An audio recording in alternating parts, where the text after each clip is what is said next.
One is a Feast for Mouse, a Thanksgiving tale by Judy Cox. After Thanksgiving dinner, Mouse crept out of his hidey hole and looked around. The house was quiet.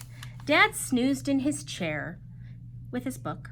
Mom dozed in front of the TV, and outside the kids played football in the crisp yellow leaves. Cat curled up by the fire. There he is right there. He yawned and stretched his stripy tail, and then he closed his greeny eyes and went to sleep.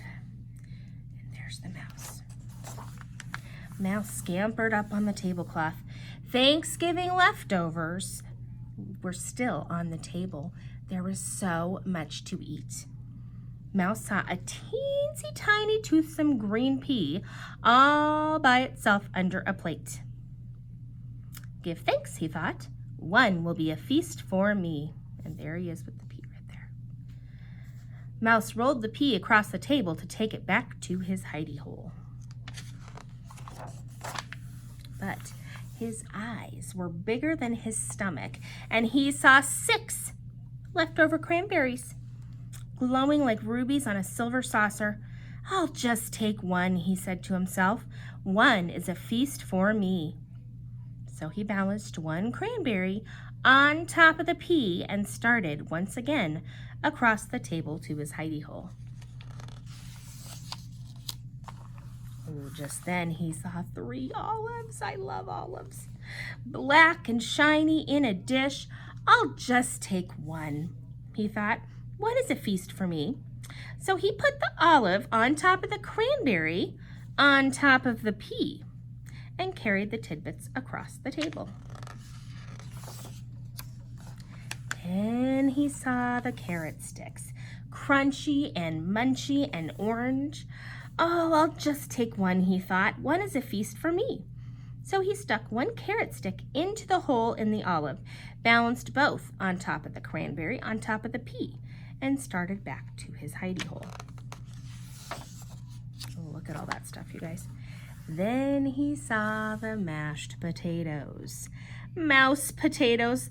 There was just one scoop left on the plate. I'll just take the plate, Mouse thought. What a feast I will have. He balanced the plate of potatoes on top of the carrot stick and the whole of the olive, on top of the cranberry, on top of the pea. And Mouse started across the table. But then he saw the gravy. Brown and luscious in the silver gravy boat. Gravy for the mouse potatoes, he thought. I must have that for my feast.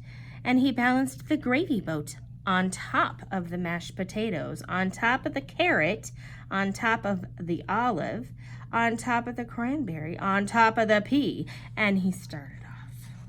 That's a lot of stuff for a little mouse to balance. But then he spotted the pumpkin pie. One slice of pie, brown and dimpled, with a collar of fluffy whipped cream. So he balanced the pie on top of the gravy boat, on top of the mashed potatoes, on top of the carrot stick, stuck in the hole of the olive, on top of the cranberry, on top of the pea, and he started off across the table. Oh my gosh, look at all that stuff he's balancing. The pie slid, but Mouse caught it just in time. Mouse bobbled and bobbled across the tablecloth on the way to his hidey hole for his Thanksgiving feast. He didn't see Cat creeping closer and closer and closer. Uh-oh. Oh, I have to turn the page, you guys, so you can see this. But Mouse saw the turkey, brown and juicy, surrounded by parsley. You guys see that yummy turkey right there? Much was gone, but there was enough left for a mouse feast, or even 2. I'll just add that, thought Mouse. And so he carefully placed the turkey platter on top of the very pile. On top of the pie, on top of the gravy, on top of the mashed potatoes, on top of the carrot sticks stuck in the hole of the olive, on top of the cranberry, on top of the pea. Look at all that stuff he is carrying. Oh my goodness.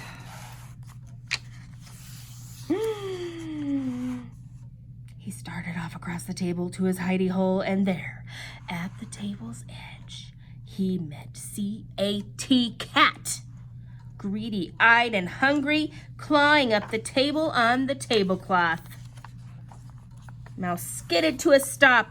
The turkey wibbled and wobbled, slid and slipped. Mouse danced to keep his feet balanced. He pirouetted like a ballerina, juggling like a platter spinner. But off slid the turkey, whoosh, with a plop, landing smack onto the cat. Down crashed the pumpkin pie in the boat with the gravy. Down crashed the mashed potatoes with a clatter that woke Mom. Down fell the carrot stick, still impaled into the olive. Down went the cranberry, which rolled, leaving a red track across the tablecloth. Down went the pea, all catterwampus off the table, rolling onto the floor, and off scampered Mouse, quick as a bandit, back to his hidey hole ahead of Cat. He huddled in his hidey hole, his heart pitter-pattered. He peered out. Down came the broom on the stripy green cat. "Bad kitty!" shouted Mom. "Outside!" And she swept the cat out the door. I think Mom thinks that the kitty cat caused this mess. She doesn't know that it was Mr. Mouse. Mouse looked around, whiskers trembling with fright. That means he's really scared. No Thanksgiving feast for me, he thought. But just then, in the corner, he spotted one teensy tiny, round and toothsome, green and luscious pea. "Give thanks, one is a feast for me." The end. I like that story because it makes me hungry for Thanksgiving.